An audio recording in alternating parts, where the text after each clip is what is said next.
Sini aku tunjuk korang 1 jam yang boleh selesaikan masalah korang. Ini adalah Allon Watch Curve. Jam pintar bajet tapi banyak benda boleh buat.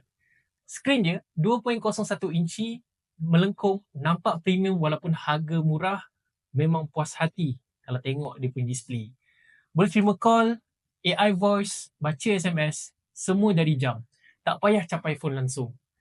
Dilengkapi dengan IP68, basuh pakai tangan, jatuh dalam air ataupun korang nak celup dalam air sikit-sikit pun tak ada hal lah. Memang tahan lasak.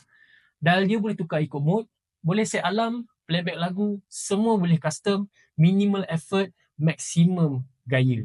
Dan yang paling best, bateri dia tahan 5 ke 7 hari mengikut korang punya penggunaan.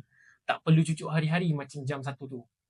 Kalau korang cari jam pintar yang murah, tahan dan banyak fungsi, Allon Watch Curve ni aku rasa memang pilihan bijak. Kalau korang rasa charge smartwatch korang tu hari-hari menyusahkan,